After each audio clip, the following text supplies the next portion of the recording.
right, ladies and gentlemen, welcome to the studio this evening. And tonight we're going to have a lot of fun painting not quite going to look like that, but a skull a pumpkin in the shape of a skull in the look of a pumpkin. I don't know, something like that. We're going to have a lot of fun with it. I can't wait to do this. Part of my, kind of salute to Halloween this year. Whatever's going on. Liza is already here. Hello, Liza. Liza says, hello, Michael. Can't stay for the whole painting, but we'll catch what I missed on replay. That's cool. I appreciate you stopping by. I always love to spend some of my Wednesday with you. So thank you for stopping by. Let me get a couple of things out of the way first. I've got my basic drawing here on my paper. This is Fabriano Studio paper. I can tell by the feel of it. The brushes that I'm going to be using this evening are my King Art 9020. Oh, let's use a bigger one. You might be able to see a little easier. Whoops, on a little bigger. This one happens to be a size 12. There you go. The King Art 9020 series. These are the pointed round brushes. And as always, over here to my right-hand side, the paints that I'm using in the studio here are my M. Graham paints, and it looks like I have neglected to clean my paints from the last time I used them, so I'm going to do a little bit of that right now as we speak. Going to set a couple of ground rules with everybody. If you've got questions, you are... well, you're not required to ask. It's not really a ground rule, but you're able to ask whatever you want. I love answering questions about my art style, how I got to be where I'm at, why I do what I do, any of those kinds of things. Also like to answer questions about my supplies. Sometimes that'll get me to... I don't know, dig into my brushes, which I have in front of me. Well, I've got one holder of brushes here. I've got another one across the studio. Sometimes I'll dig into other paints and pull out some paper, give another quick demo. So if you got any questions, please, please, please feel free to throw those out there. Let's see, I think I can. There we go, across the bottom. Right down here are the colors that I use in my palette. I think I start from the top up here and work my way around. But they're going there. They're all M. Graham paints. So if you see something there, you want to know more about it, feel free to ask questions about that. I'm going to jump in with this. You can see I've kind of gotten it pre-drawn here a little bit. And I will admit it's been a while since I've painted a pumpkin. Probably at least one Halloween since I've painted my last pumpkin, but I'm going to jump in and see what we can do with it. I'm going to make a warm mixture. I'm going to start in the back, and I'm going to paint some of the back, the inside of the pumpkin back here. Liza asks, question, Michael, have you ever used core paints? I met artists this weekend that love them. Actually, I've got something on my... Oops, I can't quite move that. I have never used core paints. Core paints are one of those paints that I've wanted to. I've got a sample sheet of them, but they're so expensive. They're quite pricey, and as a result, I've never really picked them up to use them. But they look wonderful. I would love to use some core paints. They are... Second question, have you used gouache? Have I ever used gouache? I use gouache very sparingly. I don't use it for much. I haven't used it much. I think... I think I have on my table some white gouache. That would be the most I use gouache for, in general terms, is for some highlights on something. If I really want to add some highlights, I'll put some white gouache on at the very end. It's just a little easier than white watercolor because it's obviously more opaque. Well, maybe not obviously, but it's more opaque and it's easier to put on a highlight. Other than that, I've got 3 colors of gouache. I've got cerulean blue, alizarin crimson, and some yellow. What that yellow is, I'm not exactly sure off the top of my head. I got them. They're old. They are Winsor Newton brand. I got them at an estate sale. I was walking through the estate sale, and they were selling these, and so I went, hey, I'll take a flyer on these, and I picked them up, and I know I've used the gouache at least once because I used it to paint some grass in front of a truck. I remember that. Some truck I painted in a field somewhere. I remember that, but other than that, I don't think I've ever used gouache. That would be it. It's just not, I don't know, it's not something I have a great desire to do.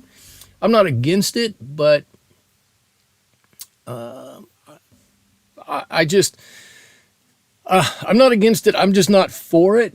And the reason is that it's so, you have to train your eyes so much to paint watercolor, right? And you have to learn to build up colors from lighter to darker. And I think that gouache would allow you to cheat the system a little bit and paint from dark to light a bit more. You know, like those oil painters or those acrylic painters. And if Santa could bring you an art supply of your choice, what would it be? Ooh, okay. Haha. So I would take, oh, by the way, I'm just putting in some green here. I don't want this to be a dark green. You know how pumpkin vines, any kind of gourd vine, the green is kind of a yellowy green. If it gets old, it'll start to be a brown green. But I want to have this a really warm green in here. Not very cold at all. So I'm just dropping in this color. And there's a lot of yellow in here. There's a little bit of cobalt. That's a lovely color green. A little bit of cobalt in here, along with some new gamboge. I guess I dropped just a touch of azo orange in here too to make that beautiful color. I think if Santa were to bring me something, I think what I would like most is some large size, Santa, you're listening? Wherever you're at, I'm calling out to you.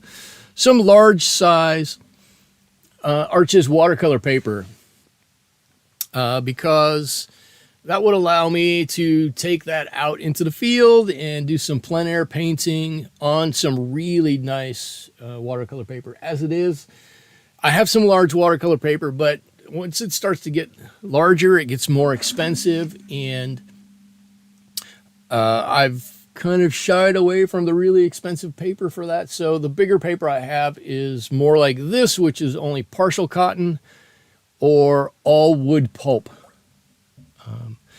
Liza, you struggle with greens. What's your issue with greens? Come on. Greens are your friend, or they should be your friend.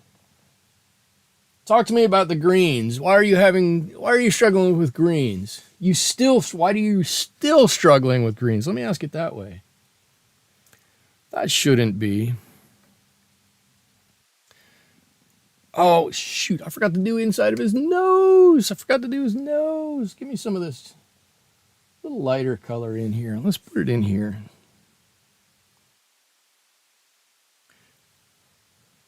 Are you starting to see the method to my madness? They never look real.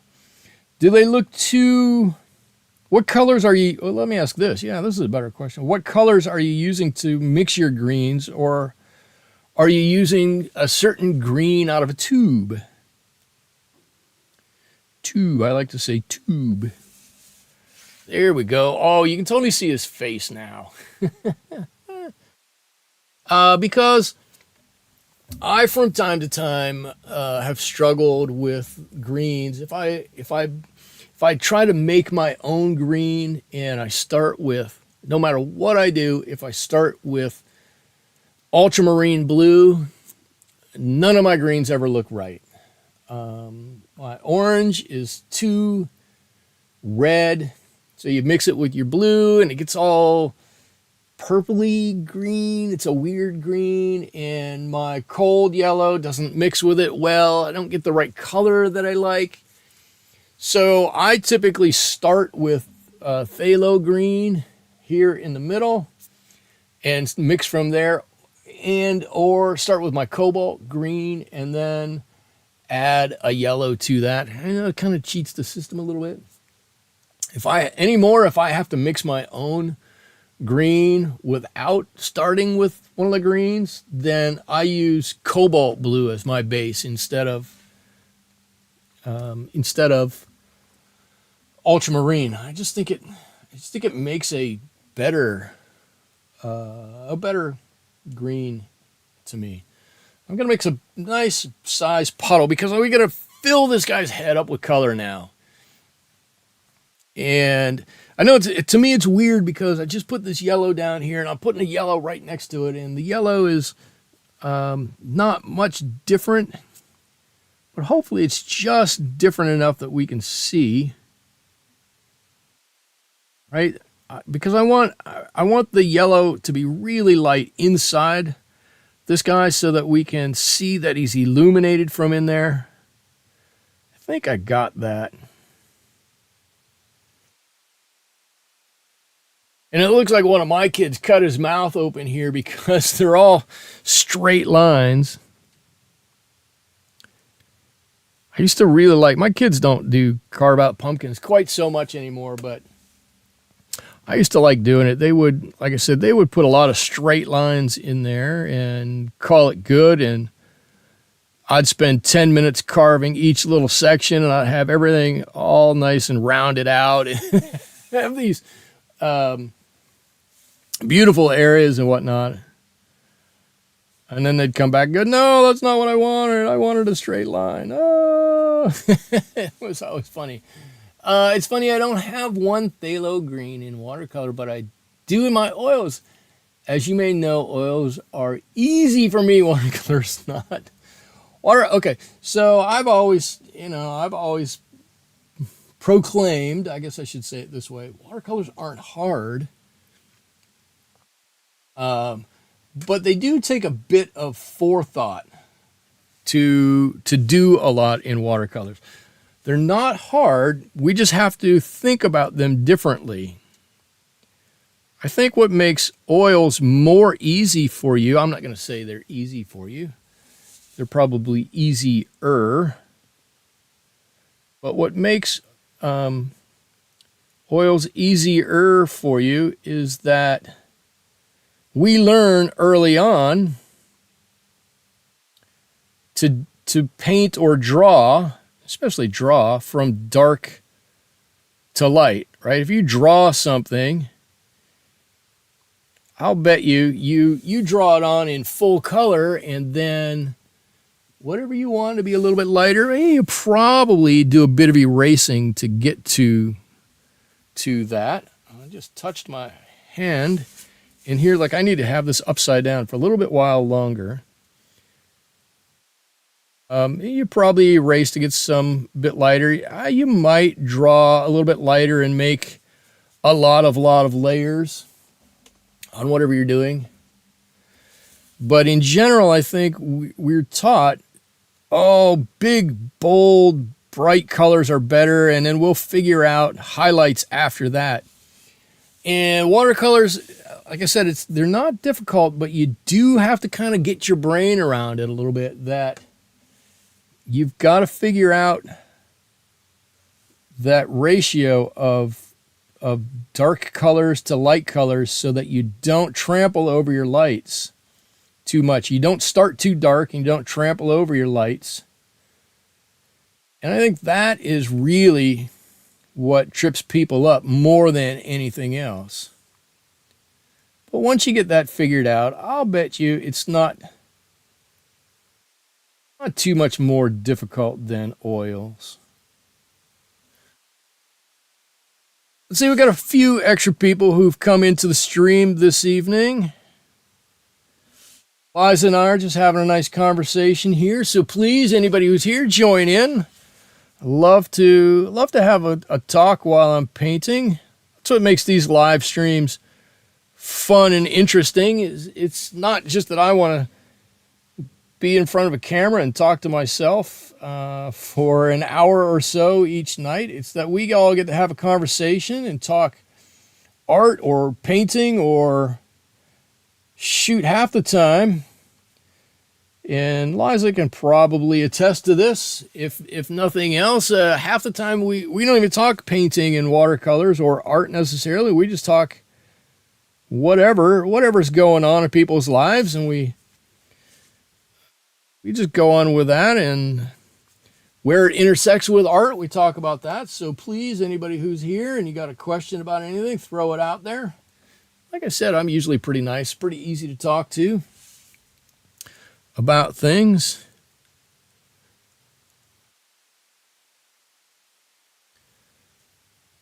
I will say, Liza, was it you that asked last night? You attest. That it is true. Last week, one of my friends from work stopped on the stream. I don't know if you remember him, Daniel M., and he made a couple of comments. I got to work on Thursday, and he kind of went, "How come you're not talking about what you're painting?" He goes, "I expected to hear just about what you're painting, why you're painting it, all colors." And I went, "Man, the stream is about more than that. The stream is about us sitting down and being friends and just having a good conversation while we do some artwork."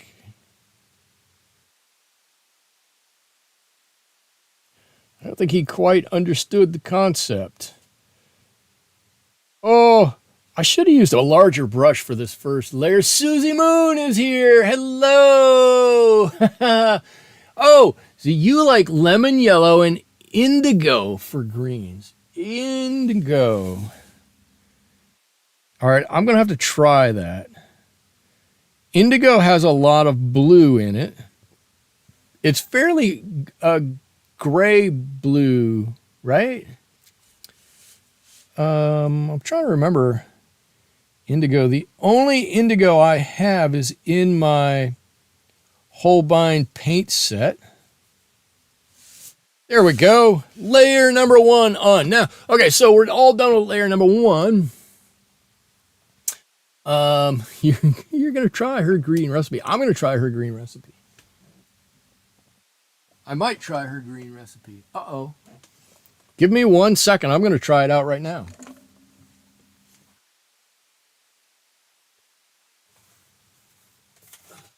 Uh-oh. Maybe not.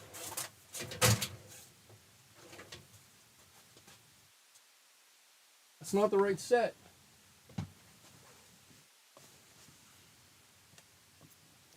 Okay, I might have lied to you. I thought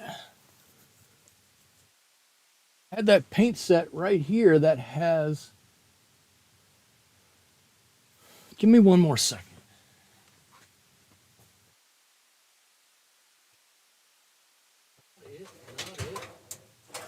Not it.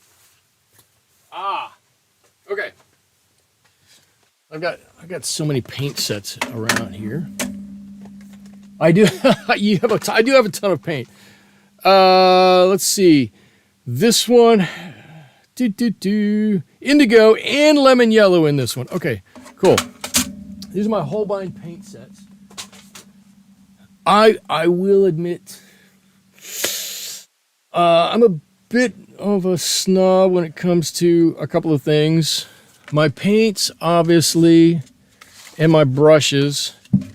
And I will always revert back to my M-Gram paints here. I love my M-Gram paints. I will admit to that.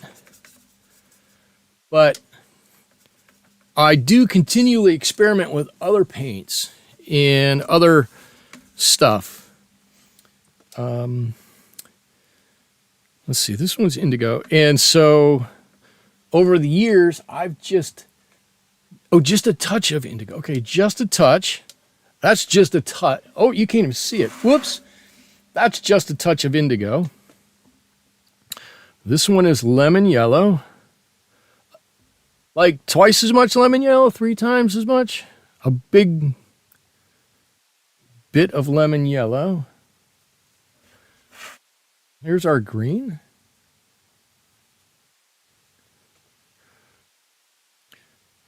We'll see a bit more indigo in there. Okay. Okay. I can see it. Even more yellow. Let's go with even more yellow. It's a lively green for sure. I could use that. That's a nice green. But let's just see. Let me put it over here. Let me clean this spot off. So if I were to use, let's see, cobalt blue. Now this is a particularly strong cobalt blue and lemon yellow.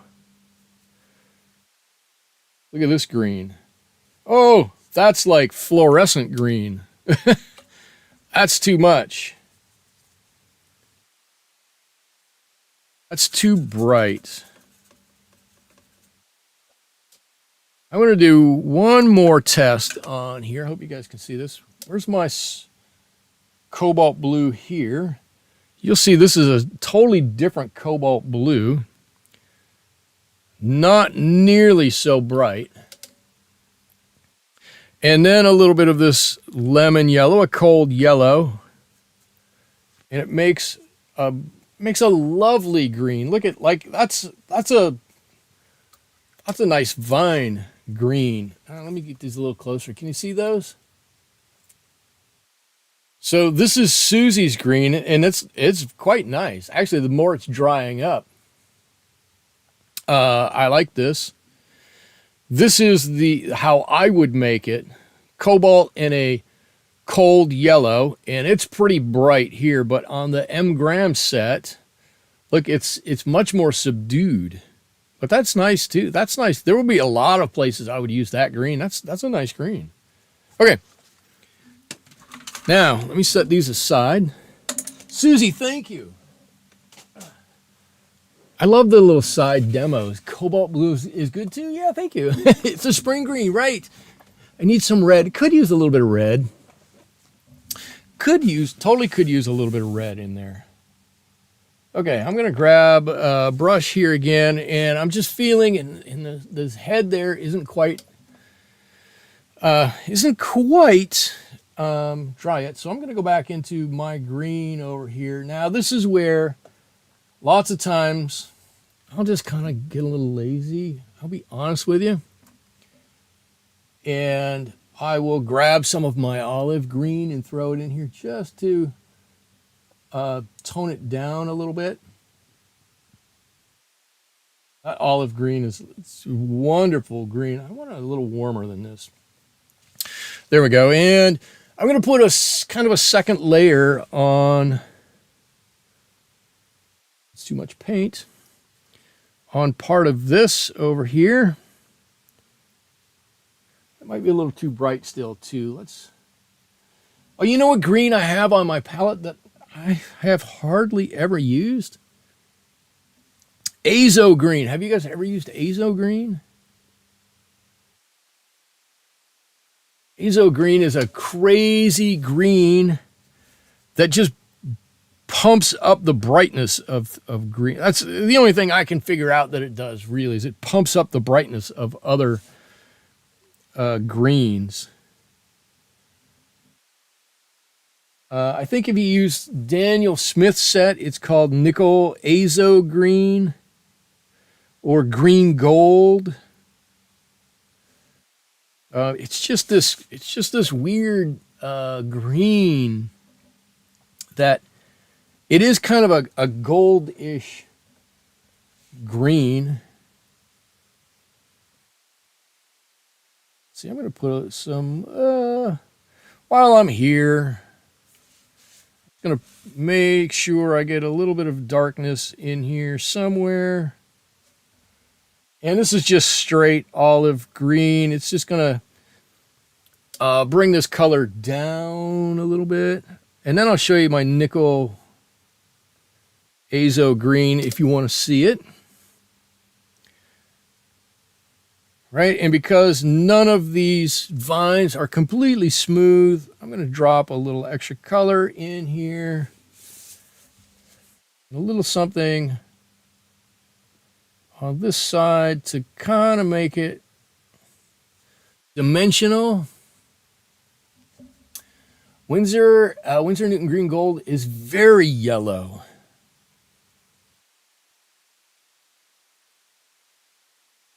So they call it green gold too. Yes, it is yellow. It's a yellow green. I don't know what I did with I throw my sheet of paper down there. I did. I dropped it next to me. I can see it, in there.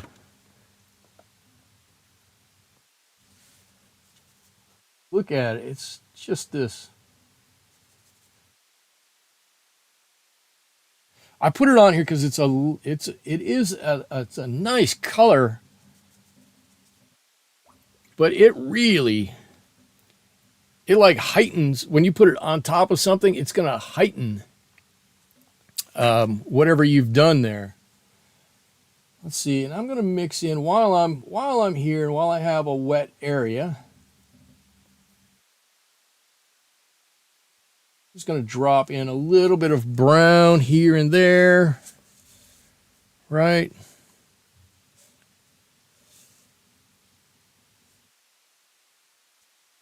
I'm okay if it goes a couple of places.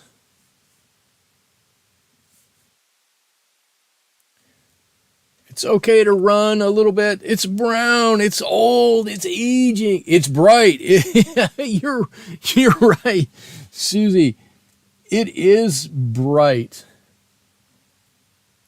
Let me just dab a little bit of this area, and I'm going to let this, for the most part, run on its own. I'm just going to spread it a little bit so I don't get a hard edge here or there.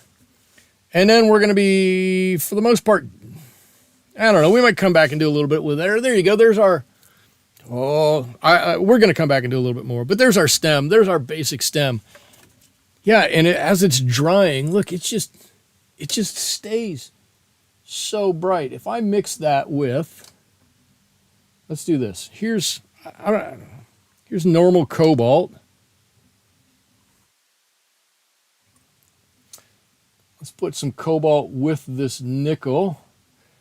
Look how it changes it. It's like it raises the color of it way up. And that's probably a 50-50 mix of it right there.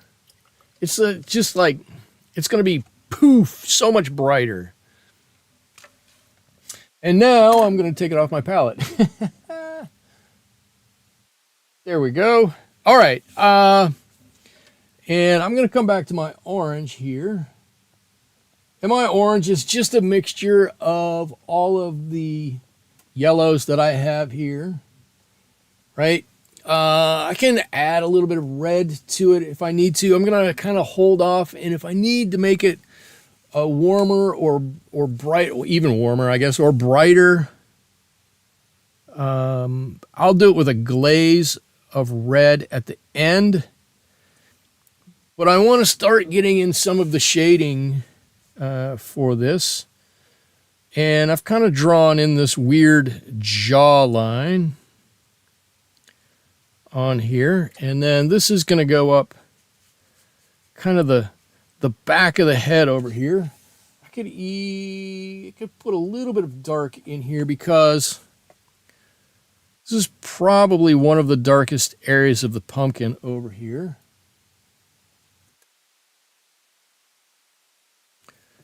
Right, and right up around the top of it, I guess I can call it a skull at this point, can't I? Right up around the top of his skull over here. And you can see, there we go. We've got some, might have been actually a little too much of that brown, but that's okay.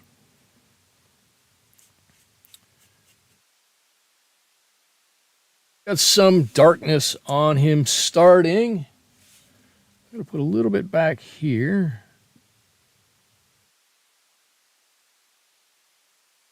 It's going to continue to pull. I'm just going to pull this color right up and around. And there's probably going to be some of this a little bit darker right here underneath the stem on this side. Michael, if you were a color, come on. You've asked a similar question before. Well, I guess because you asked what my favorite color in my set is, right? Or you asked what my favorite color in general was.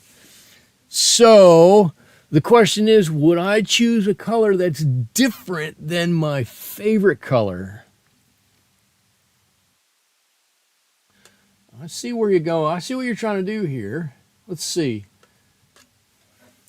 I'm trying to think because I really do like that turquoise. I do like the turquoise, but I got into a conversation with my wife about color the other day. Why? I don't know, but she went to Home Depot and, whoops, I've got this, and brought home a bunch of, are they called paint chips, paint swatches? From that big wall of paint colors that they have. I think what she wants is for me to paint the house. I'm not necessarily opposed to it. I'm not sure that for us, the windy season, which is approaching, is the best time to do that, but that notwithstanding. So we had all of these different colors. Chips. Okay, paint chips. Okay. So we had all of these different paint chips sitting around. And, you know, some blues, some greens, some yellows, a couple of reds, but I suspect she was not planning the house for red. I'm assuming she was planning the door for red. And after looking at all those colors, if I had to choose one color to be, I would probably pick a yellow. Right? Yellows go with lots of things. They mix well. They play well with others in general. They look quite nice.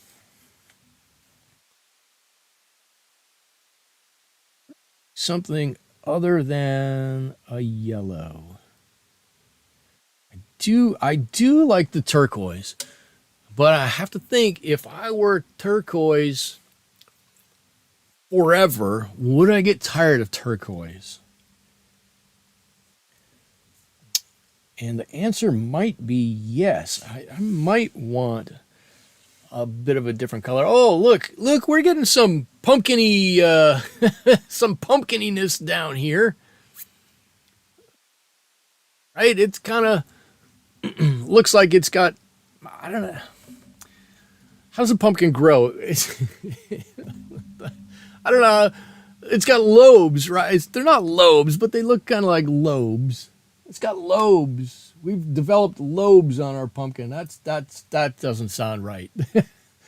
Oh, I've got lobes on my pumpkin. Oh, well, you should take that to Home Depot. They'll got some kind of fertilizer that'll take care of that away, or they got some kind of That's some kind of chemical. You can get rid of those lobes on your pumpkin. Okay, so I didn't really answer your question yet. I'm stalling as I'm thinking of a better answer here. The question is, what color? I can be one color. What color would it be? I'm gonna go with another one of my favorite colors. And I've had it on my palette almost since the beginning. Not quite, but almost since the beginning, which was, wow, a long time ago. And I'm going to go with New Gamboge, which is a beautiful orangey yellow, a warm yellow. Look at that. It's a lovely color. It's nice and bright, right? It's warm, it's bright, it's inviting. I love this. This is a fantastic color. And it's going in and out of focus is what it's doing. And it probably goes with a lot, right? I could put a blue with that. I could put a red with that. I could put a brown with it. It would elevate the brown that's with it, but that's a lovely color. So I'm going to have to say, if I have to choose one color, I'm going to go with Gamboge. How's that? That's my answer. All right. And I've got a few wet areas while I'm waiting for the whole field to dry there. It mixes well. Gamboge mixes well. I mix Gamboge with all kinds of stuff. I love Gamboge. It's wonderful. I'm going to get an ochre color out, and I know that the pumpkin guts aren't really ochre, but I think if I mix ochre, or I should say it this way, if I don't mix ochre, it's still got this warm kind of goldish yellow quality, but it's going to be just different enough from the rest of the yellows and oranges here that you'll immediately just think of it as the flesh of this pumpkin. It's a weird way to say that, pumpkin flesh. I guess that's what it is though, right? And then as I'm looking at this, we're probably going to have a whole nother coat of here. Susie, what's your, yes, there you go. Susie, what is you, if you had to be one color, and then Liza, you don't get to just ask all the questions. You've got to answer too.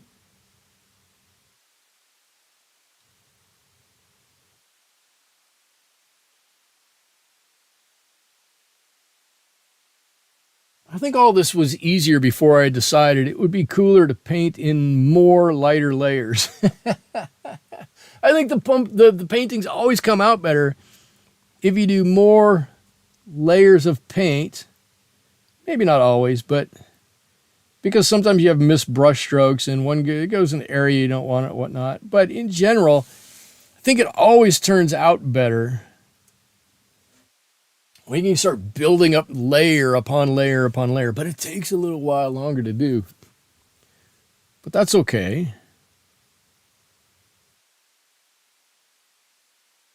That's okay because in the end, it's really worth it. All right, we've got, how many people do we have? We've got 6 people. There are 3 of us talking here. The other 3 of you that are out there, I don't know who you are. If you have any questions, throw them out there. I love talking and answering questions. If you don't ask questions and you're watching, then, you're just going to have to listen to me ramble on about whatever I want to talk about all night, or you're going to have to hear what I have to say about Liza's questions. And it looks like, you just give me a second here. Looks like Susie may have answered.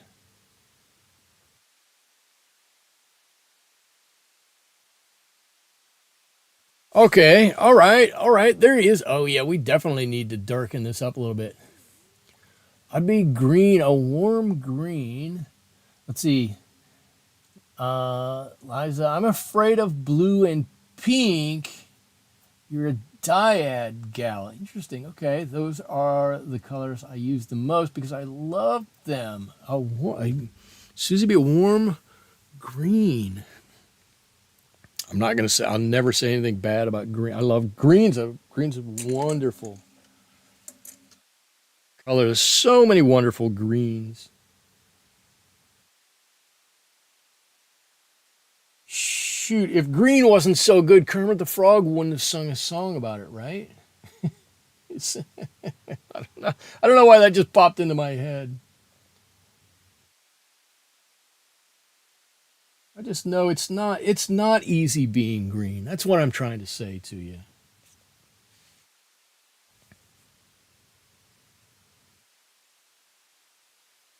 Why are there so many songs about rainbows and what's on the other side? I don't know. Wait, no, that's a different song, isn't it? That's the, I just blew it. I got all my songs all messed up. It's not easy being green. That's the Rainbow Connection. All right, never mind. Never let me quote songs anymore. True, but Kermit is green. In fact, I think Kermit should have his own green. Kermit Green. I think that'd be fantastic. He needs to have Kermit Green. This needs to be a orangier green also. Especially as it gets down here. Let's warm this quite a bit. Does this look like this could be on an actual pumpkin somehow?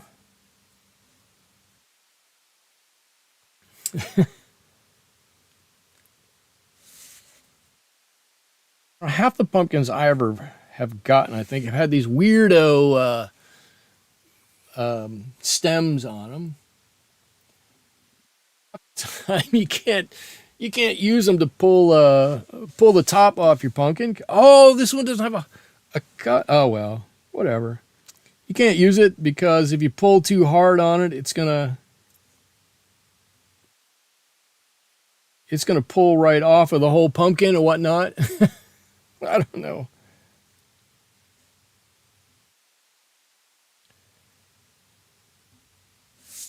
Okay. So I don't think this is bad at all. I like how this is coming out here. Drop a little bit of brown. I'm not going to use brown. I'm going to use this olive green color in here. And I do flip my paper a lot. I realize that. I'm sorry.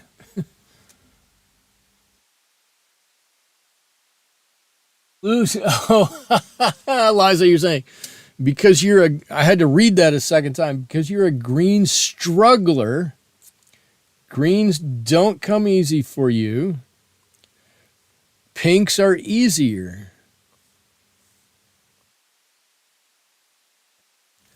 There we go. Oh, as I look up on my screen up here, I like that. Put a tad of brown in that stem. Yeah. I think in this instance, I don't want it to be quite as warm as, maybe I'll put a little bit of that in. That burnt umber, but a little bit of sepia really probably would go a long way.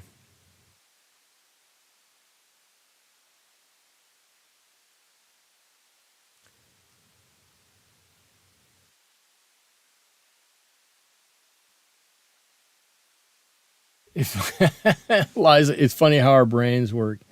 It is. But you know what? thankfully, we don't all think exactly alike, because how boring would that be? Right?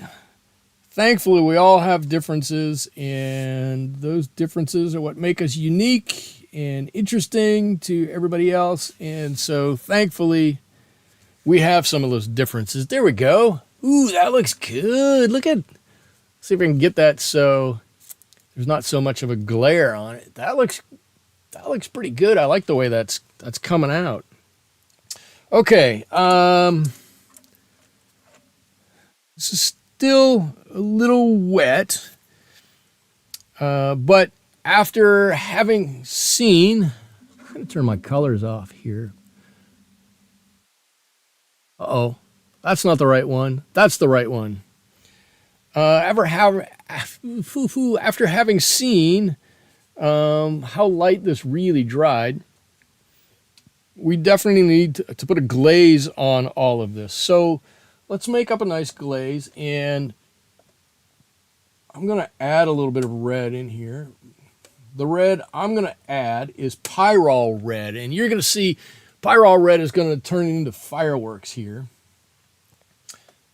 But we can always tame that with a little bit of this gamboge. It's going to make a lovely, warm, pumpkin-y color. Look at this, wonderful. It's a wonderful color.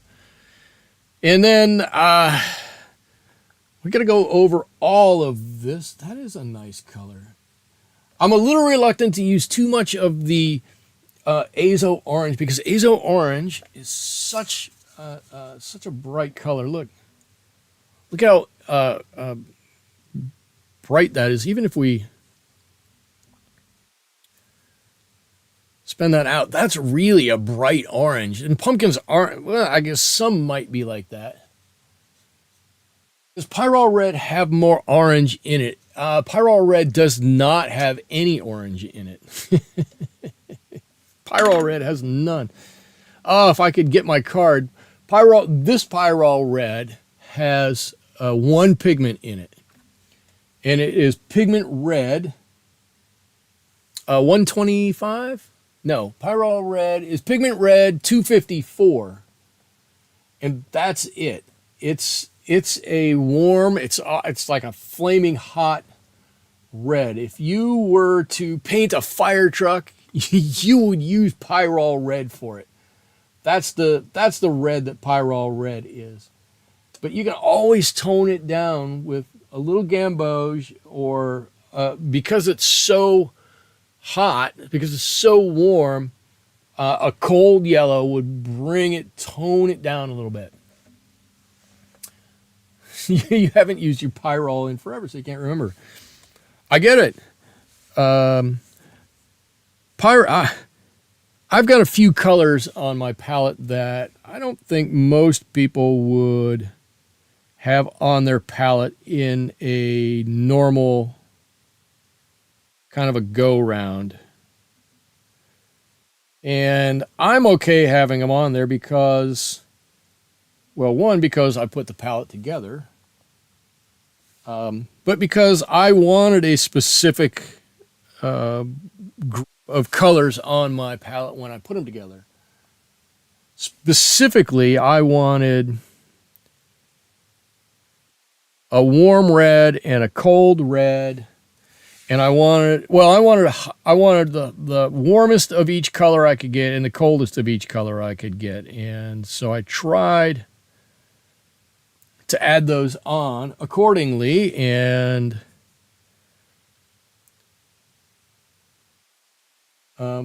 also some of the determining factor was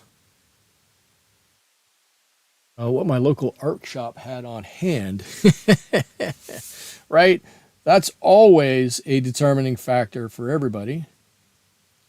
What can you see and what can you get?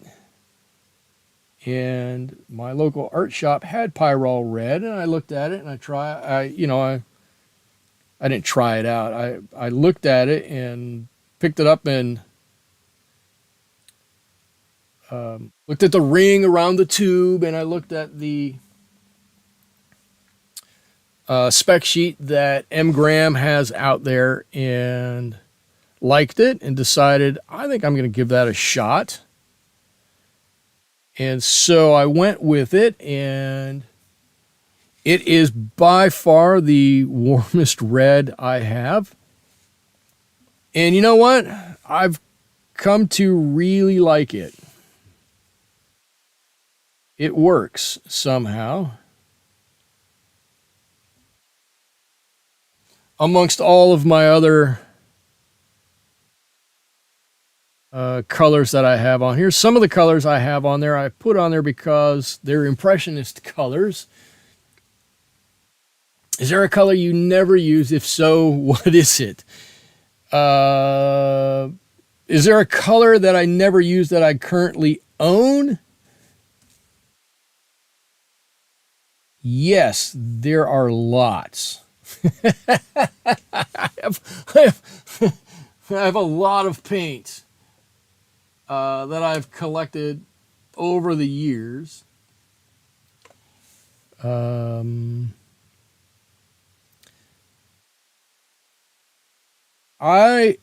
So one that I used to use that I don't use anymore. Let's do that. Let's talk about that. Because the ones that I don't use, I don't know what they are, because I haven't used them in so long. But I used to use Van Dyke Brown a lot. I thought Van Dyke Brown was a wonderful brown color. And I don't know why I ever stopped using it, if I'm going to be honest about it. I don't remember what caused me to not use Van Dyke Brown anymore. It might just be that I ran out of it and filled my palette with something else. But I remember being a nice color. It's a warm brown. It mixes well with plenty of other things. But Liza, I'm trying to think if you could see all the paints I have. Maybe I'll do a Wednesday night where I just go through a whole bunch of art supplies. That would be kind of an interesting thing.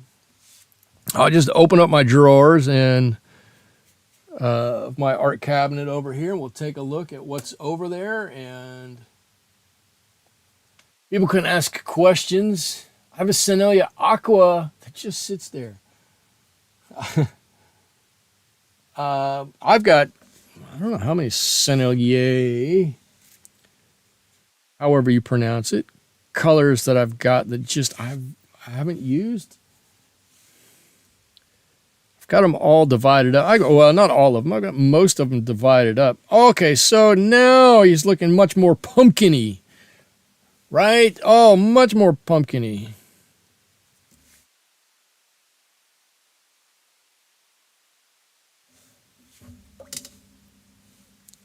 I don't want a hard line here. I know as soon as I do this, I'm going to get a tied line, but I'm going to try this as much as possible. Oh, much more pumpkin-y. I like him a lot better. I have seen all your paints. I'm jealous. Hang on. I can't. I've got a small one sitting here.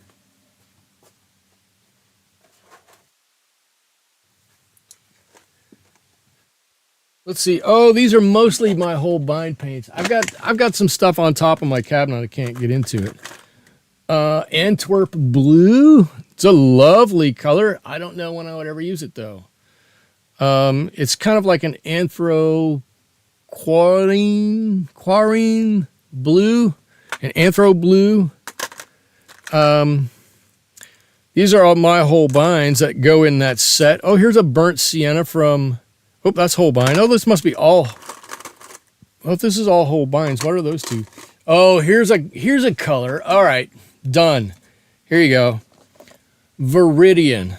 This is a color I have no usefulness for anywhere from anybody. No, I've solved it. That is the number one color that I have that I will never, ever use ever again, anytime, forever, from now, forever into the future. Have I made that clear? it, it's just, it dries extremely hard. It doesn't re-wet well. It mixes okay with others, but the color invariably seems weak. And I cannot figure out for the life of me why people love Vidiian so much. Susie, you agree Vidiian is useless? Liza, Vidiian is useless. Some Wednesday use the ones I never use. I'd have to make another. The problem is I'd have to make another palette, and then they're all the paints I never use, so I'll never use them again, and then they'll take up a whole palette.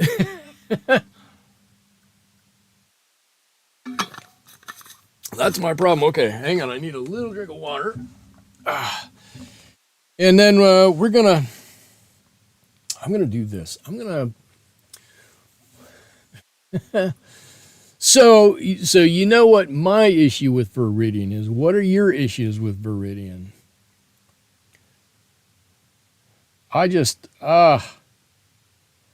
It's just in my opinion, it is just such a weak color of all of the cool colors out there.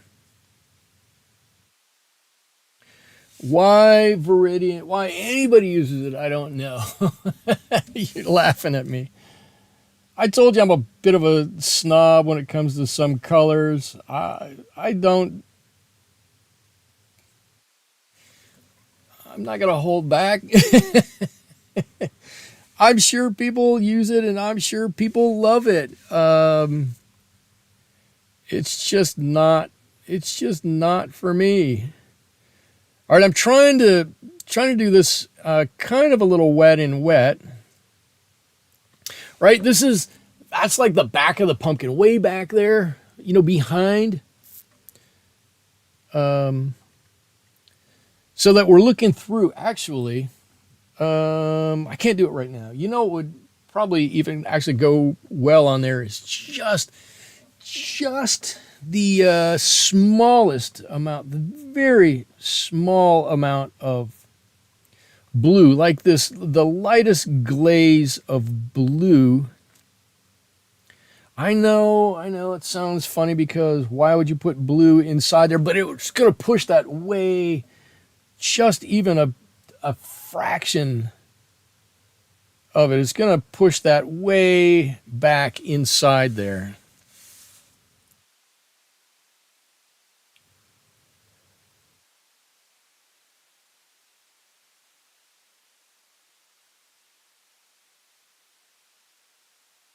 There's that. If memory serves me right, Vidiian is to be mixed with other colors to enhance them. Yes, right. You're right. You're supposed to use it similar to the way you use phthalo green, right? They're both very similar colors. They both serve exactly the same purpose. And Vidiian is like a rock star in that it's super strong. It mixes well with others.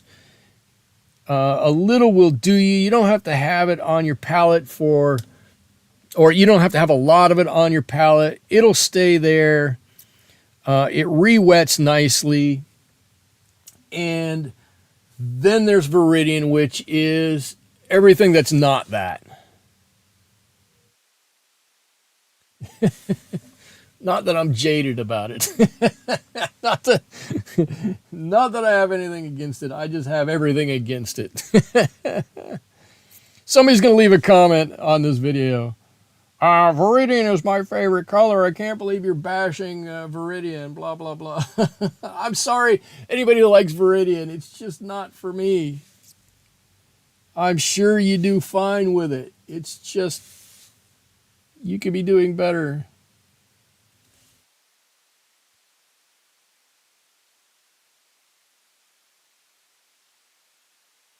I don't know if you guys know. I think I've talked about it. I took a watercolor class at the local community college last year, and they hired an instructor who had never taught never taught watercolors before. She had barely ever painted watercolors before. There's too much green in this. I don't like it. And she asked me I'm the Vidiian basher. She asked me my thoughts on a number of different colors, and after about half the class was gone, and I was, half the class time was gone, I was still going on talking about the colors. I think she figured I'm not calling on him to answer any questions about colors ever again. I did the same thing with brushes too, but whatever. I could talk about brushes for a long time. All right, the mouth isn't quite right, but whatever. It's fine. How are we doing? Oh, we're still wet over here. We're mostly dry down here. Okay, cool. So I can grab some more of this, and I can mix in some of these other colors too, right? Pumpkins aren't just one color. And now we can re-enhance our pumpkin lines here. I'm the Vidiian basher. That's my boss at the time when I was taking the class. I told him that story, and so every day he would find something in our office, and he'd go, "Hey, is this Vidiian? I don't know what color this is." And I'm like, "Oh, you are gonna need to move away from me. I cannot deal with you right now." Natalie, hello. Interesting reference photo. It's not much of a reference photo. I thought we could take it and make it cooler than it is there. I'm not sure if I'm doing that or not, but I thought we could do that. I'm kind of to the state where I can start putting on some of the details. I'm probably rushing a little bit. This is probably just a bit wet still, but we'll figure it all out. Natalie, what's happening with you? Oof, all of a sudden I can't speak. How is your week going? I hope your week is going well. I'll fill you in on what we've been doing here. We've been talking everybody's favorite colors and least favorite colors. Everybody has found out that I am the world's smallest fan. I'm the Vidiian basher because I don't like the color Vidiian green. It's got no place on anybody's palette anywhere. Somebody's gonna turn me into YouTube or something for bashing Vidiian. So I'm on, I don't know what layer I'm on, probably layer 3. I'm just starting layer 3 on this pumpkin, and looking to get a little bit of dimension to it here, right? It's going well. Your husband and you got your flu shots today. I guess he's back from his business trip, which is good. Always good to make it back. You got your flu shot.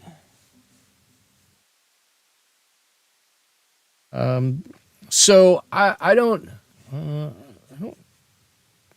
know honestly when the last time I got a flu shot was. I do remember my COVID shot. Do you get sick the day after, or do you feel tired the day after with a flu shot like you do with the COVID shot? I don't even know if you got the COVID shot. I say that because I generally feel that most people did end up getting it, but like I said, it's been years since I don't know that. Maybe I've never gotten a flu shot. As a kid, purple was your favorite color. Okay, I had a whole denim outfit. Purple denim. All right. Purple denim, I like it. I've got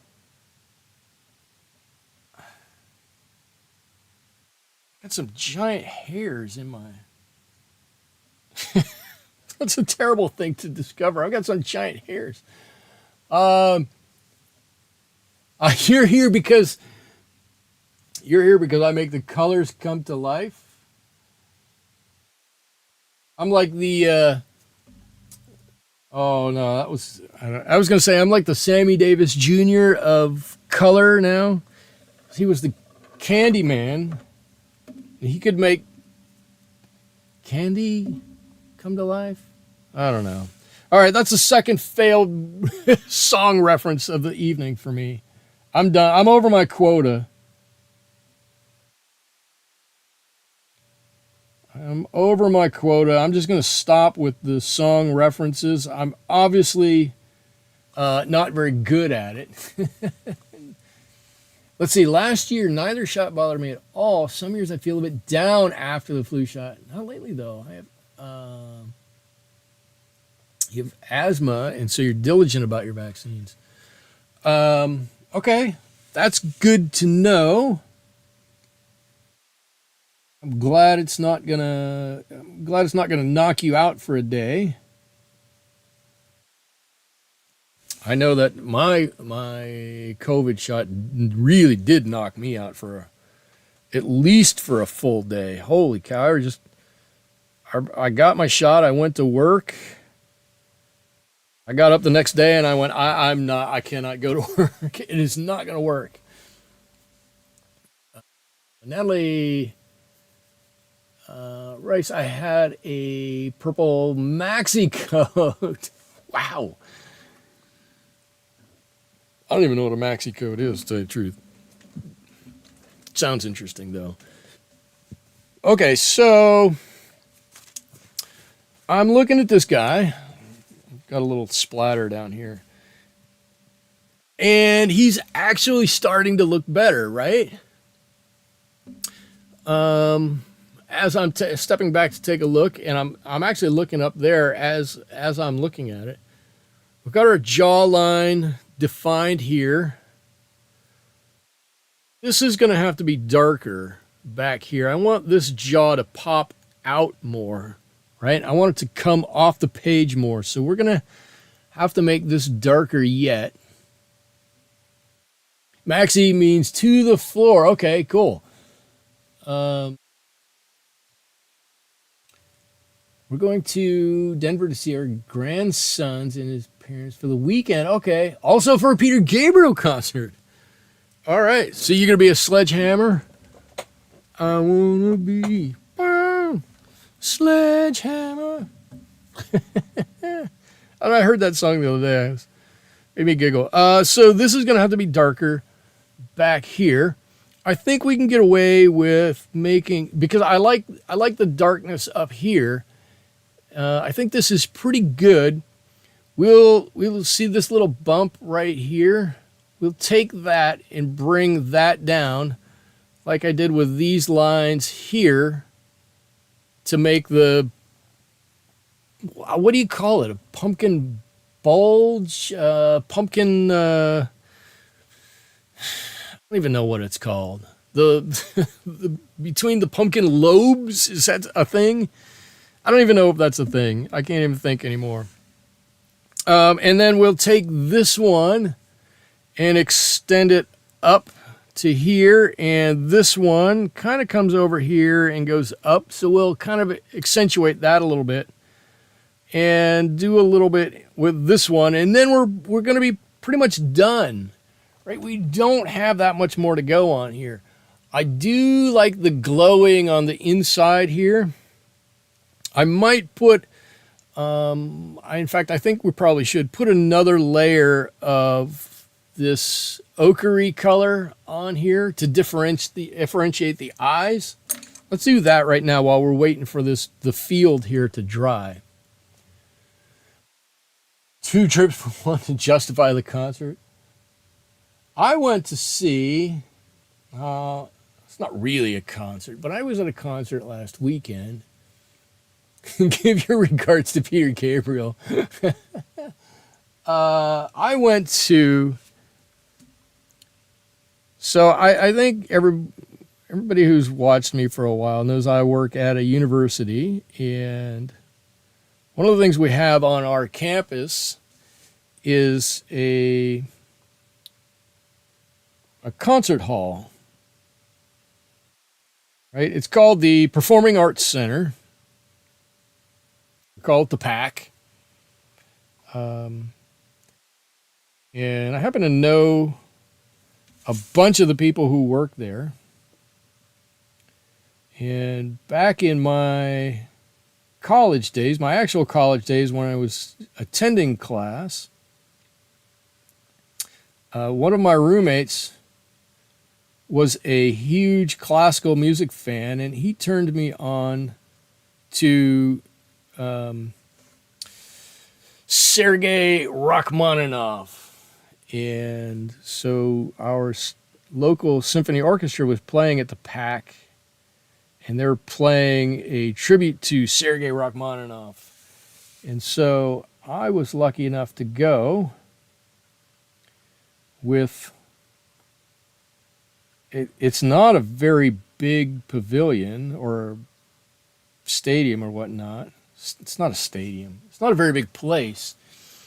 There were probably 200 people there, plus the orchestra. So I ended up, I talked to my friend. He got me some tickets. I took my son to see it. This is the first time he'd ever been to anything like that. It was wonderful, other than the fact that it was the hottest day of the year. That was the day that the hottest place in America was about 14 miles from where I'm sitting right now. At the airport here, it was 115 degrees that day. And it was reported on our news that was the hottest place in America that day. Okay, cool. So we got, actually I like this because the darker this gets in here, the more it pushes the really bright of his eyes back even further. Watch the 7-Year Itch to hear some Rachmaninoff, and it's a great movie. Okay. I might do that. That is still wet. This is dry. Wet, wet, wet. Dry. Why won't you dry? You see that? Oh, that these the more color I put on here, the further that pushed that inside back. It really did. A nice little thing that it did that for us. See, I'm not going to go with the same exact colors here. I'm going to mix in a little bit of this quinacridone rose. And let's see, this is going to come up. Still quite a bit of this gamboge. It's going to come up here like that. Let's hope this is going to work out. Let's hope. Let me spread this out quite a bit. I do like doing that. It gives me the opportunity to get this nice, long, wide graded wash in there. I love doing graded washes. Our church pianist, a PhD, is finishing his PhD in performance piano at Arizona State this semester. Wow, wow. His final concert tonight. Rachmaninoff was one of his performance pieces. Oh, he's just got. It was really funny because, I talked to my son about it afterwards. To kind of gauge his feeling. He's 16 and hasn't been exposed to, other than through common culture, a lot of classical music. And they played some Dvorak also. And so I was like, hey, which did you like better? Did you like the Rachmaninoff or the Dvorak? And in my mind, I'm going, oh my God, the Dvorak is so sing-songy. It's like, it's like Pollyanna compared to Rachmaninoff. And it no sooner comes out of my mouth and he goes, oh, I like the Dvorak stuff a lot better. And I'm like, oh, okay, well, that's cool. That's perfectly fine. It's just, I don't know, Dvorak's Rachmaninoff's got such, he's got, I don't know, he's got such lofty highs and such, he's got a bunch of syncopated rhythm and he's got just enough dissonance and he carries his dissonance through until it becomes harmonized, and it's, I don't know, the way he approaches it is really different than so many other people you listen to, and it's just, I think it's much more unique than so many others. All right, this looks kind of cool here, right? How it's kind of all in one piece. I do want to just darken up the corner of this a little bit, not too much. I don't want it to look too square over here, but I got to keep it lighter than what's behind it.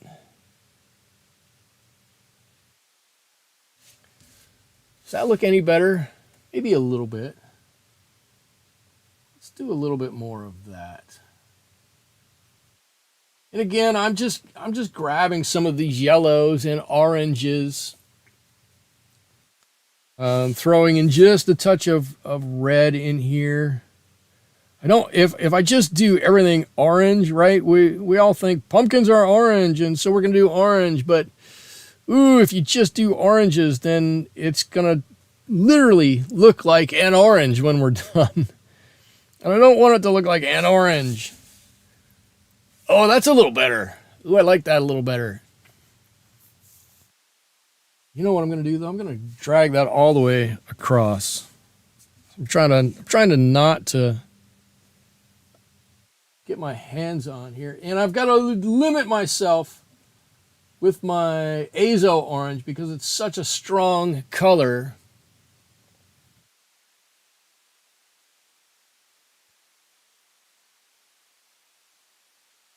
Yeah, just down here. Right, it curves under right there a little bit. It's going to give just that little indication of some shadow right there.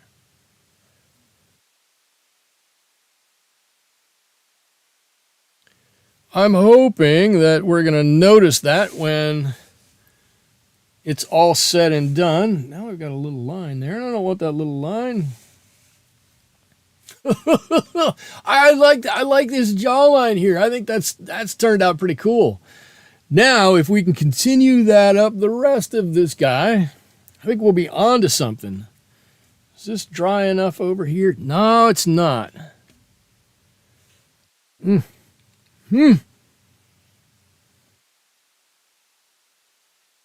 just see. I'm going to continue mixing some colors here. All of the yellows that I have, from yellow ochre, azo yellow, gamboge, what did I say? Hansa yellow, gamboge, azo orange. Drop a little bit of this quinacridone rose in there. And quinacridone rose actually is a pretty nice color. And then in order to darken this up a little bit, I'm going to add just a little brown as we go underneath the stem right there.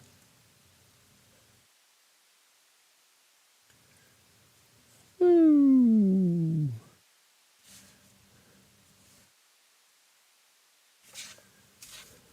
Continuing to dry my brush off. Since my paper's just ever so slightly damp, I want to trying to be super careful about the amount of water that I put on there. If I put a little too much on there, it's just going to blow out and run everywhere. I hate to leave the live as it's fun tonight. Okay, Liza, thanks for stopping by. I have to go first cleaning and then teeth cleaning. Oh, holy cow. You're looking to see what I come up for next week. I don't know. We'll find out. I don't have any idea what we're going to do next week, but I'll post it out there for everybody.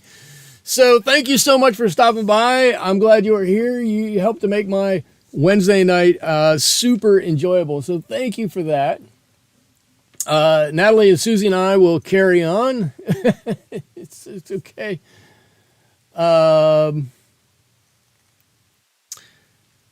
Okay, you know what? Let's do this. I think it's not, I don't know, it's kind of it's kind of a damp day here, right? So I'm going to bring out this. Let me put you guys on mute for just a second. I don't want to blow out anybody's ears.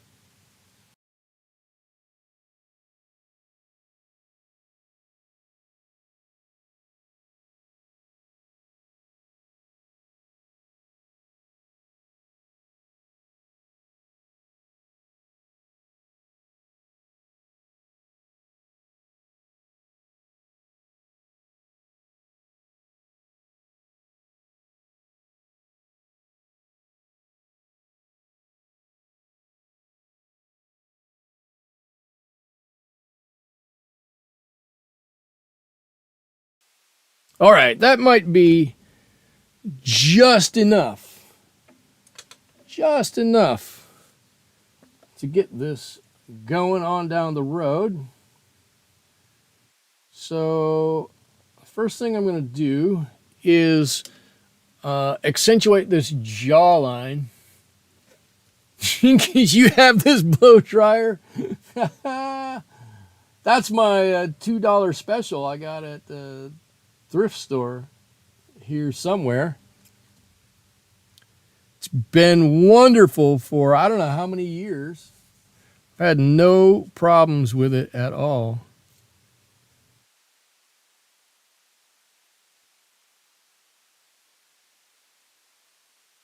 Oh, look, you can, oh, that's so much better. So much better that you can see that clearly.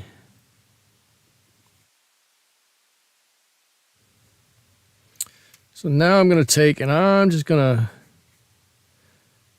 I do have a little concern because every time I use, if I have any complaints about M-gram colors, it's that when I use burnt umber, it cakes a little bit. Just a little bit, and it bothers me because it doesn't need to. There's no reason for it to do that. All right, and let's see. In this, we can just make this.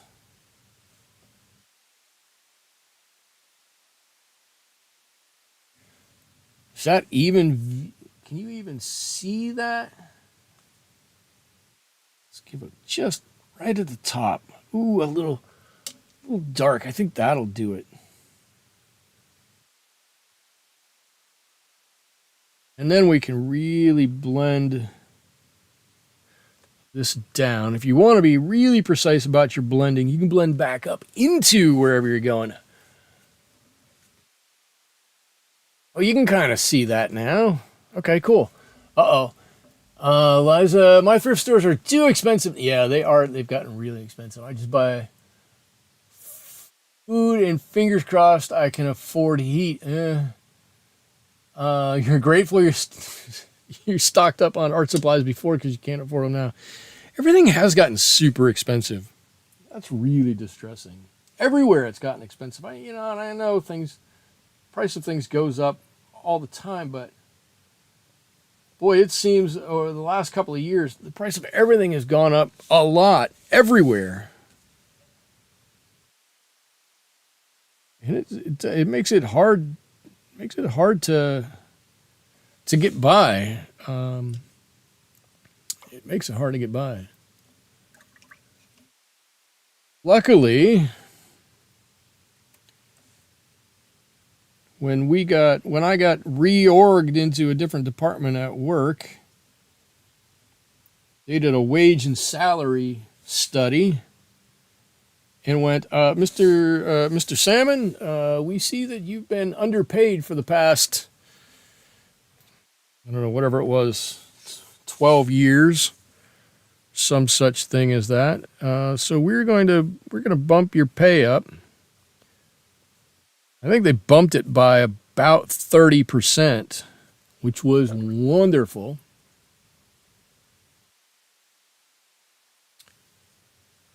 Because we had a lot of lean years at my house. We are a single income house, and it was tough for a number of years to make ends meet. And I don't have to do it now, but I used to rely on any money I got from YouTube here to help buy Christmas presents. My wife for a long time had a YouTube channel, and that went towards groceries and whatnot. And so I'm well aware that things are tough in lots of places. I'm sorry you have to go through that. Hopefully you'll find better times soon. My dedication is paid off. My dedication to my work. Yeah, I tell everybody at work,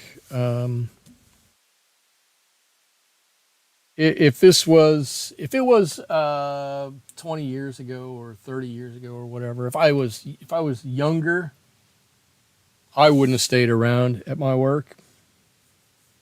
Never would I have stayed around. But the people are so nice. The job was so enjoyable. I'd come home not in a bad mood. I don't know. I didn't always come home in a good mood, but I was not in a bad mood when I came home. And that made coming home, for me and I'm sure for the rest of the family, enjoyable. And so there were plenty of reasons to stay, and I did, and I guess it's worked out. I don't know. Carrie is here. Hello, Carrie. Good to see you. You've come in from the farm, I'm assuming. What time of day is it there, Carrie? Is it?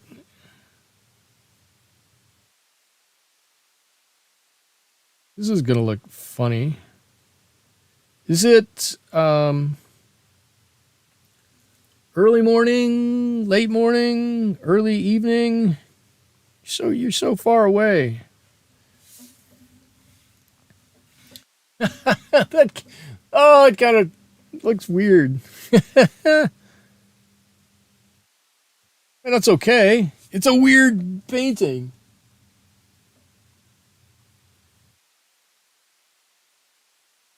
Let's give a little bit of dark back here. I'm probably using a little bit Well, not probably. I'm using a little bit larger brush than I'm probably comfortable with.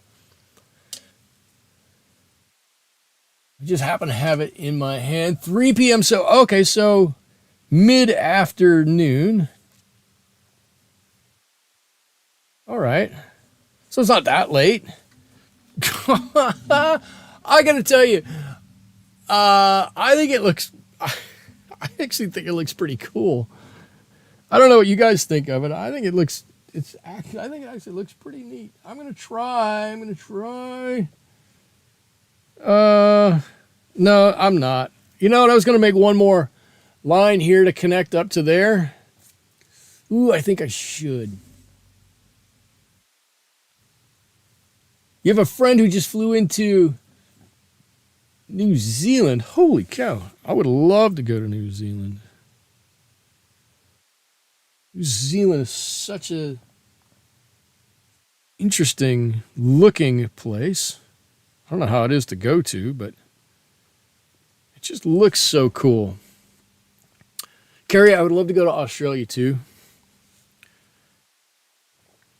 You probably hate to hear stuff like this, but ever since Crocodile Dundee, that was really my first introduction to Australia.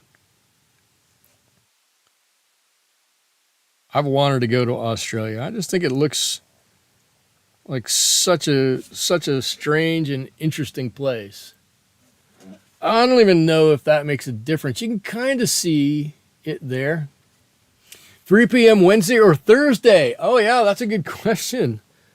3 p.m. Wednesday or Thursday? A little bit more I want to do on here.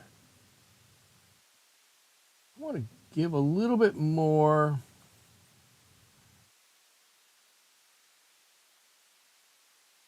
definition to some of this chin down here. Right on his chinny chin. That's not his chin. That's his jawline. I don't know what I'm talking about.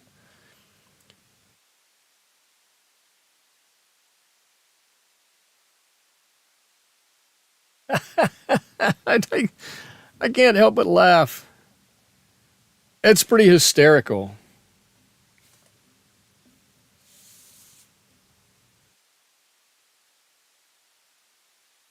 It's pretty hysterical. I just want to add a little extra color here.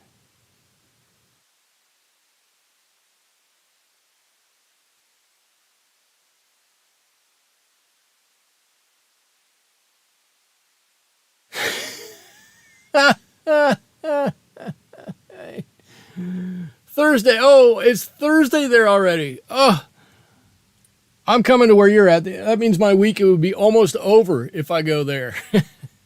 Oh my God. I'm going to laugh every time I look at this. Oh, I think that's so good. All right, before I do too much more and start to monkey and futz with it and whatnot. That's wet. Okay. I think I've learned my lesson with this paper. I can't do anything while it's wet. I've got to let it sit. So before I do any of that, I'm gonna do a little reflection on this.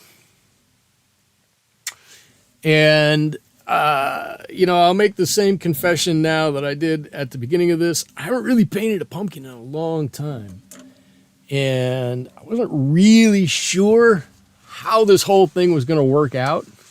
I really wasn't sure how the whole thing was going to work out. So, I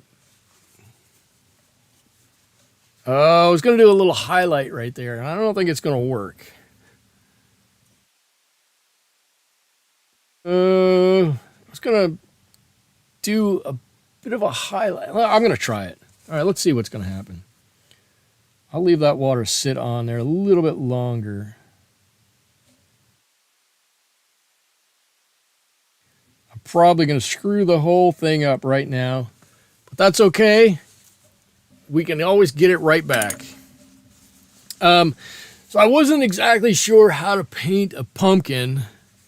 I mean, I know what a pumpkin looks like. I have a general idea how to do it. I just wasn't so sure it was going to work out the way I wanted it. Like I got quite a lot of paint off of there, but it doesn't look like much came off there. Looks like somebody smudged it more than anything else. So I might cheat a little bit. I'm going to cheat. And I'm going to put on a few little highlights here and there. This pen. This is my Sino gel pen, which usually does pretty good for highlights. And then I don't have to worry too much about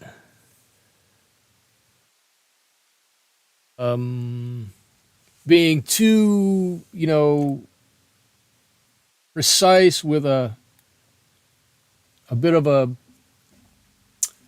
gouache on my brush or anything like that. Although right now it doesn't seem like this is wanting to work out quite as well as I had hoped it would.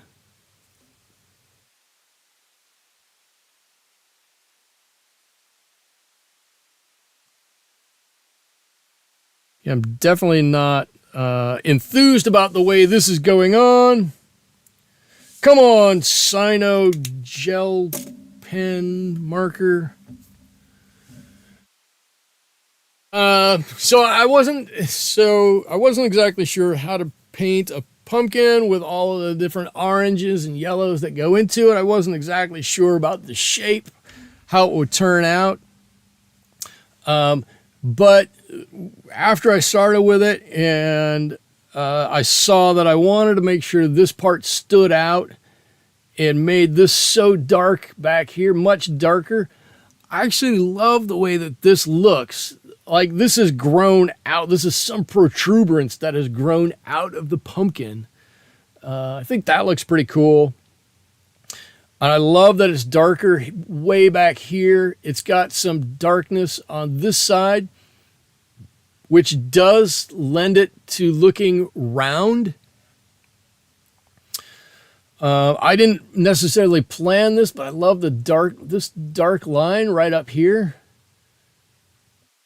It makes it look like that stem is set into the pumpkin, makes it more believable that it is set into the pumpkin. Oh, you know what? Maybe the problem is I didn't let that sit long enough. I'm going to smudge that a little bit. I think a little smudge on there would make that look like a little truer highlight. Yeah, I think that looks a little better. It's not a super bright highlight. It's just a little something that's there. I wasn't sure, my reference photo up there has black inside, and I didn't want black inside. I wanted light inside there, even though I don't have a top cut out of my jack-o'-lantern. Maybe he's had a lobotomy and something's entered from the back. So I wanted to make sure that that was lighter in there and some lines in there to show like the lines on the back side. I think the eyes turned out cool.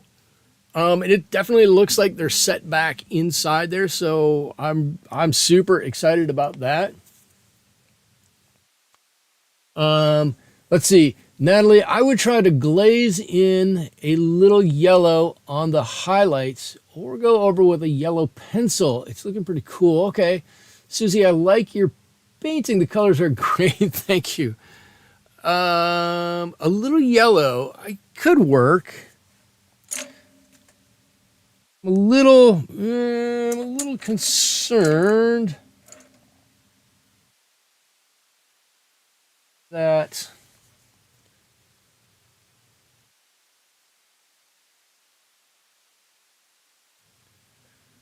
we've got just, this is actually kind of cool because you guys can say, oh, you should try a little of this, or you should try a little bit of that. And I wouldn't necessarily put on a bit of yellow here. Yeah, I think I would have had to put on like a yellow gouache. I don't think it's going to quite work like we had hoped it would. But that's okay. I think it's okay. I think it turned out really good. Uh, so despite not exactly knowing how I wanted to do it or how I was going to get through it, I think it turned out real good, really good. I'm always a little leery of the burnt umber in this set, right? I just, if I have one complaint about any color in the M gram line, it's that the burnt umber, if you layer it, layer on layer, it starts to cake a little bit. You can kind of, I don't know if you can see it. You can kind of see it starting to cake in there a little bit, and I'm not wild about that. Having said that, if I were to paint a second one, I'd do it slightly differently, and I could get away from that. I do like that this looks pretty real. These lines, these bumps look pretty real up here. So overall, I'm super happy with this. It turned out pretty cool and very Halloweeny. So I'm going to leave it there and call that good. Natalie, Susie, Liza, Carrie, anybody else who's here. I don't know how many people are still here. I want to thank you for sticking with me as I painted this Halloween skull pumpkin, pumpkin skull. I had a great time painting it. I had a great time spending my Wednesday with you guys, as I always do. Why burnt umber and not burnt sienna? Why? Because I have burnt umber on my palette. Burnt sienna, I probably have in a pile of paint over there. It's what I have on my palette. It's what I normally have here. That's the only reason. And with that, I'm going to say thank you. I'm going to sign off. I will be back here next Wednesday at 7:30. What time do I start? 7:30 p.m. Pacific Standard Time. I hope you all can join me then. I'm hoping to get something up on YouTube in the comment section or some other way. I guess that's the best way to do it. Probably Monday, Sunday night if I'm going to do a poll, but Monday, I didn't do it this Monday because I was down with a migraine this Monday, and so it kind of set me back a day, but we'll get it right for next week. Until then, thank you so much for joining me. We'll see you all next time. Bye-bye. Have a good evening.